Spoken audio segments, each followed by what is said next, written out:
സദൃശ്യവാക്യങ്ങൾ 21-1 രാജാവിന്റെ ഹൃദയം യഹോവയുടെ കയ്യിൽ നീർത്തോട് കണക്കിയിരിക്കുന്നു. തനിക്കിഷ്ടമുള്ളിടത്തേക്കൊക്കെയും അവൻ അതിനെ തിരിക്കുന്നു. ഭൂമിയെ വെള്ളത്തിന്മേൽ വിരിച്ചവൻ, സർവത്തെയും നിർമ്മിച്ചവൻ, മനുഷ്യഹൃദയങ്ങളെ ഒരുപോലെ മെനഞ്ഞിരിക്കുന്നവൻ, അവരുടെ പ്രവൃത്തികളെ ഗ്രഹിക്കുന്നവൻ, ദൈവത്തിന് സകലവും കഴിയുമെന്നും അവിടുത്തെ ഉദ്ദേശമൊന്നും അസാധ്യമല്ലെന്നും ഞാൻ അറിയുന്നുവെന്ന് ഇയ്യോബ് പറയുന്നു. യഹോവയായ കർത്താവ് അവിടുത്തെ മഹാശക്തി കൊണ്ടും നീട്ടിയ ഭുജം കൊണ്ടും ആകാശത്തെയും ഭൂമിയെയും ഉണ്ടാക്കി രഹസ്യങ്ങളെ വെളിപ്പെടുത്തുന്നവൻ, ഭാവി കാലത്ത് സംഭവിപ്പാനിരിക്കുന്നത് നെബൂഖദ്നേസർ രാജാവിനെ സ്വപ്നത്തിലൂടെ അറിയിച്ചവൻ. ദൈവം ന്യായാധിപതിയാകുന്നു. ഒരുത്തിനെ താഴ്ത്തുകയും മറ്റൊരുത്തിനെ ഉയർത്തുകയും ചെയ്യുന്നു.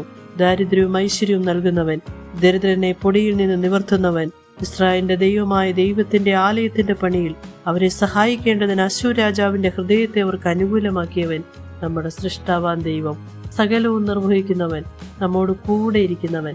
നമ്മുടെ ജീവിതത്തിലെ എത്ര കാഠിന്യമേറിയ അവസ്ഥയിലും നമുക്ക് പരിഹരിക്കാൻ പറ്റാത്തത്, നമുക്ക് ചുറ്റും അനുകൂലമായി ആരുമില്ലെങ്കിലും സർവത്തിനും അധികാരിയായി ദൈവത്തിൽ ആശ്രയിക്കുന്നവർക്ക് അവിടുന്ന് അനുകൂലമായി പ്രവർത്തിക്കുന്ന ദൈവത്തിന്റെ കരം, തനിക്കിഷ്ടമുള്ളത് ചെയ്യുവാൻ അധികാരമുള്ളവൻ, ആ ദൈവത്തിൽ നമുക്ക് ആശ്രയിക്കാം. ഏവരെയും ദൈവം സഹായിക്കട്ടെ. ആമേൻ.